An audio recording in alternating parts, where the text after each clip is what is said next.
Hello. അപ്പോഴേ ഇന്ന് നമ്മളെ കടയിലുണ്ടാക്കിയ ഒരു ബീഫ് കറി കാണണോ? ഈ ബീഫ് കറിയുടെ ടേസ്റ്റ് പൊന്നു മക്കളെ പറഞ്ഞറിയിക്കാൻ പറ്റില്ല കേട്ടാ. എന്താണെന്നറിയോ, ഇത് നമ്മുടെ നാട്ടിൻപുറ സ്റ്റൈലിലുള്ള ഒരു ബീഫ് കറി ഉണ്ടാ. ഞങ്ങളുടെ വീട്ടിലൊരു ദിവസേ എൻ്റെ ഉമ്മാൻ്റെ ആങ്ങള വന്നിട്ടുണ്ടായിരുന്നു. ആ ടൈമിൽ മാമ ഉണ്ടാക്കി കാണിച്ചു തന്ന ബീഫ് കറിയാണ്. പക്ഷെ മാമ ഇത്രയും ഇൻഗ്രീഡിയൻസ് ഒന്നും ചേർത്തില്ല.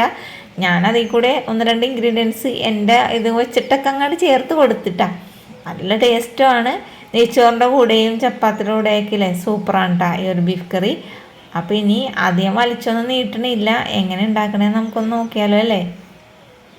എല്ലാവർക്കും അറിയാലോ, നമ്മുടെ കടയിൽ നിന്ന് അധികം ബീഫൊന്നും പോകുന്നില്ല. ഞാൻ ഡെയിലി 2-2.5 കിലോ ബീഫ് കറിയൊക്കെയാണ് വെക്കണത് കേട്ടോ. അതേപ്പുറത്തൊന്നും നമ്മുടെ കടയിലൊന്നും പോകുകയൊന്നുമില്ല. അപ്പോൾ ഞാൻ ബീഫൊക്കെ കഴുകി വൃത്തിയാക്കിയിട്ട് എടുത്തിട്ടുണ്ട്. ഇനിയിപ്പോൾ അത് അവിടെ ഇരിക്കട്ടെ. നമുക്ക് കുറച്ച് മസാല ഒന്ന് തയ്യാറാക്കി എടുക്കാം. അതിനായിട്ട് മിക്സിയുടെ ജാറിലേക്ക് ഇത്രത്തോളം ഇഞ്ചി എടുത്തിട്ടുണ്ട് കേട്ടോ, കണ്ടില്ലേ. ഇനി വേണ്ട എന്താണെന്നറിയാലോ, 2 തുടം വെളുത്തുള്ളിയും കൂടി ഇട്ട് കൊടുത്തിട്ടുണ്ട്. പിന്നെ കുറച്ച് ഉള്ളി കേട്ടോ. ഉള്ളി അധികമൊക്കെ എടുത്തിട്ടുണ്ടെങ്കിൽ കൂടുതൽ ടേസ്റ്റ് ഉണ്ട്. എന്നാലും നമ്മുടെ ബീഫ് കറിക്ക് ടേസ്റ്റ് ഇല്ല എന്ന് ആരും പറയരുത് കേട്ടോ. ടേസ്റ്റൊക്കെ ഉണ്ട്, എന്നാലും കൂടുതൽ ഉള്ളി എടുത്ത ടേസ്റ്റ് ഉണ്ടാകുന്ന പറഞ്ഞാൽ. പിന്നെ പച്ചമുളകാണ് എടുത്തേക്കണത്. പച്ചമുളക് എല്ലാം കൂടി നന്നായിട്ട് ചതച്ചെടുത്തിട്ട് വരാം. എന്നിട്ട് നമ്മുടെ ബീഫിലേക്ക് ഇട്ട് കൊടുക്കണം. നോക്കുമ്പോഴെന്താണ് ഇട്ടോ ഇഞ്ചിയില്ലേ, ചതഞ്ഞിട്ടുണ്ടായിരുന്നില്ല. പിന്നെ ഒന്നും കൂടി അടിച്ചെടുത്തിട്ട് ഇട്ട് കൊടുത്തിട്ടുണ്ട്. ഇനി ഇതിലേക്ക് ഒരു 3 സവാള കേട്ടോ, അത്ര വലിയ സവാളയൊന്നുമില്ല, ഇടത്തര സവാള അരിഞ്ഞതും കൂടി ഇട്ട് കൊടുത്തിട്ടുണ്ട്. പിന്നെ നമുക്ക് ആവശ്യത്തിനുള്ള മഞ്ഞൾപ്പൊടിയാണ് ചേർത്ത് കൊടുത്തേക്കണത്. ഇനി കുറച്ച് മീറ്റ് മസാലയും കൂടി ഇട്ട് കൊടുക്കണം. അപ്പോൾ മീറ്റ് മസാല ഒരു 1.5 ടേബിൾ സ്പൂണ്, പിന്നെ മഞ്ഞൾപ്പൊടി 1/2 ടേബിൾ സ്പൂണ്, ആവശ്യത്തിനുള്ള ഉപ്പൊക്കെ ഇത്ര ഇട്ട് കൊടുത്തതിന് ശേഷം നമുക്ക് കൈ കൊണ്ട് തന്നെ നന്നായിട്ട് കുഴച്ചെടുക്കണം കേട്ടോ. ബീഫൊക്കെ ഇല്ലേ കൈ കൊണ്ടൊക്കെ കുഴച്ചെടുക്കണം. ചില ആൾക്കാരുണ്ട് കയ്യിൽ വെച്ചിട്ടൊക്കെ മിക്സ് ചെയ്യണം കാണാം. പക്ഷെ ഇങ്ങനെ കൈ കൊണ്ട് കുഴച്ചെടുക്കുമ്പോഴാണ് ആ ഒരു മസാലയൊക്കെ ബീഫിലേക്ക് കയറി നന്നായിട്ട് പിടിച്ച് കിട്ടണത്. അപ്പോൾ എനിക്ക് ഒരു കൈ കൊണ്ട് കുഴച്ചിട്ട് തൃപ്തിയായില്ല. പിന്നെ ഞാൻ പുട്ടിന് കുഴക്കണ പോലെ ഇതേപോലെ 2 കൈ കൊണ്ടൊക്കെ കുഴച്ചെടുത്തിട്ടുണ്ട്. ഞാനിപ്പോൾ ഈ ഒരു പാത്രത്തിലിട്ട് കുഴച്ചത് എന്താണെന്നറിയാമോ, നമ്മുടെ കുക്കറില്ലേ ഇതേപോലെ എൻ്റെ ഒരു കൈ കയറുമ്പോൾ തന്നെ ഇല്ലേ കുക്കറിൻ്റെ അവസ്ഥ കണ്ടോ. ഇതാണ് നമ്മുടെ കുക്കർ. അപ്പോൾ പിന്നെ കൈ അങ്ങോട്ട് കയറി കുഴക്കാനൊന്നും പറ്റിയൊന്നുമില്ല. അതുകൊണ്ടാണ് വേറെ പാത്രത്തിലിട്ട്. അപ്പോൾ ഇതേപോലെ ഞാൻ വേറെ പാത്രത്തിലിട്ടൊക്കെ കുഴക്കണ പോലെ ഒന്നും ചെയ്യേണ്ട ആവശ്യമില്ല കേട്ടോ. കുക്കറിട്ട് കുഴച്ചാൽ മതി. പിന്നെ ആ പാത്രം കഴുകിയ വെള്ളമില്ലേ, അതും കൂടി ഇതിലേക്ക് ഒഴിച്ച് കൊടുത്തിട്ടുണ്ട്. പാത്രം കഴുകിയ വെള്ളം എന്ന് പറഞ്ഞാൽ നമ്മുടെ ബീഫിട്ട പാത്രം കേട്ടോ, അല്ലാതെ വേറെ പാത്രം കഴുകിയ വെള്ളമൊന്നുമല്ലേ. എന്നിട്ട് നമുക്കിത് വേവിക്കാനായിട്ട് അടുപ്പിലേക്ക് വെച്ച് കൊടുക്കാം. അതൊക്കെ അവിടെ ഒന്നും തന്നെത്താനെ വെന്തോളും. നമുക്ക് ഒരു മസാല തയ്യാറാക്കാം. അപ്പോൾ ഫ്ലെയിം ഒന്നും ഓൺ ചെയ്തിട്ടില്ല. ഒരു ചട്ടിയിലേക്ക് 1.5 ടേബിൾ സ്പൂൺ പെരിഞ്ചീരകവും 3 ടേബിൾ സ്പൂൺ കുരുമുളകാണ് ഇട്ട് കൊടുത്തേക്കണത്.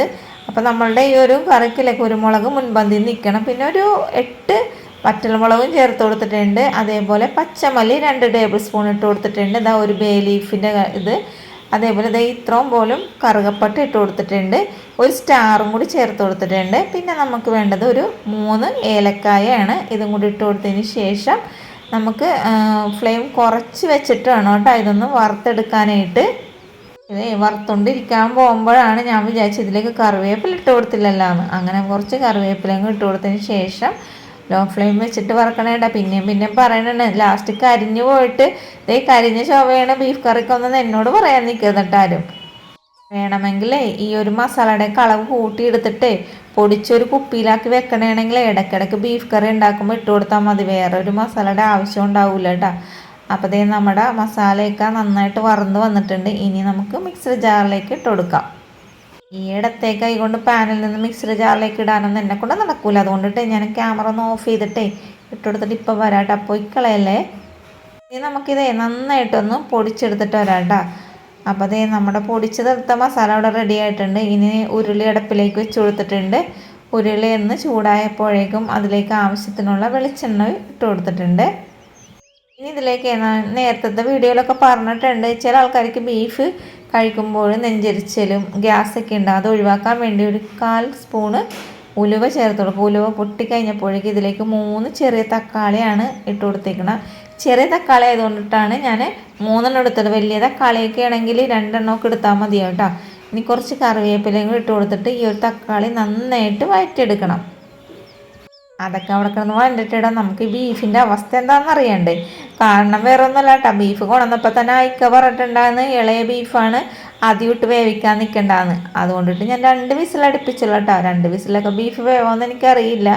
ഞാൻ നോക്കുമ്പോഴേ അതിശയായി പോയിട്ടാ, വേറൊന്നുമില്ല. 2 വിസിലടിച്ചപ്പോഴേക്കും നമ്മുടെ ബീഫൊക്കെ നന്നായിട്ട് വെന്തിട്ടിട്ടുണ്ട്. അപ്പം നമുക്ക് സന്തോഷമായി സമാധാനമായി. അപ്പോഴേക്കും നമ്മുടെ തക്കാളി നന്നായിട്ട് വഴണ്ടി അരിഞ്ഞൊക്കെ കിട്ടിയിട്ടുണ്ട് കേട്ടോ. ഇനി നമുക്ക് എന്താ വേണ്ടത്, പൊടിച്ച് വെച്ചിരിക്കുന്ന മസാലയും കൂടി ഇതിലേക്ക് ചേർത്ത് കൊടുക്കണം. എൻ്റെ പൊന്നോ, ആ പൊടിച്ച മസാല ഇതിലേക്ക് ചേർക്കുമ്പോഴേ പറഞ്ഞറിയിക്കാൻ പറ്റില്ല എന്താ മണമെന്ന് അറിയാമോ. ഇവിടെ നിൽക്കാൻ പറ്റില്ല, അത്രയ്ക്ക് നല്ല മണമായിരുന്നു കേട്ടോ. ഇനി വേറെ ഒന്നുമില്ല, കുറച്ച് മീറ്റ് മസാലയും കൂടി ഇട്ട് കൊടുക്കണം. ഒരു 2 ടേബിൾ സ്പൂൺ ഇട്ടിട്ടുണ്ടേ. എന്നിട്ട് ഒന്നും കൂടി എല്ലാം കൂടി ഒന്ന് മിക്സ് ചെയ്ത് കൊടുക്കണം. ഇനി നമുക്കിതിലേക്ക് വേറെ ഒന്നും ചേർക്കേണ്ട ആവശ്യമില്ല കേട്ടോ. അപ്പോൾ ഇത് എല്ലാം കൂടി നന്നായിട്ട് മൂത്ത് വന്നപ്പോഴേക്കും വേവിച്ച് വെച്ചിരിക്കുന്ന ബീഫും കൂടി ഇതിലേക്ക് ചേർത്ത് കൊടുക്കണം. ഈ കുക്കറാണെങ്കിൽ പൊക്കാനും പറ്റണില്ല, കൈ കൊണ്ടാണെങ്കിൽ തീറ്റിയും പോണ്. ഒരു കണക്കിനാണ് പൊക്കി വലിച്ചൊക്കെ ഒഴിച്ചു കൊടുത്തത് കേട്ടോ. ഇനി നമുക്കിതെല്ലാം കൂടി നന്നായിട്ടൊന്ന് മിക്സ് ചെയ്ത് കൊടുക്കണം. ഇപ്പം നിങ്ങൾ കാണുമ്പോൾ ഇതെന്താണ് വെളുത്തിരിക്കണ ബീഫ് എന്നൊക്കെ വിചാരിക്കും. പക്ഷെ പൊന്നു മോളെ, ഇതെന്താ ചെയ്യേണ്ടതെന്ന് അറിയാമോ, നന്നായിട്ടൊന്ന് തിളച്ചതിന് ശേഷം കുറച്ച് നേരം ലോ ഫ്ലെയിമിലിടണം.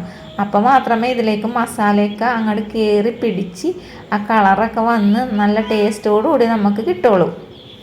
ഞാനീ പറഞ്ഞ സാധനം ഇതേപോലെ ഇരിക്കും കേട്ടോ. കണ്ട അടിപൊളിയായിട്ട് കിട്ടിയിട്ടുണ്ട്. കണ്ടില്ലേ ബീഫിൻ്റെ കളർ കണ്ട.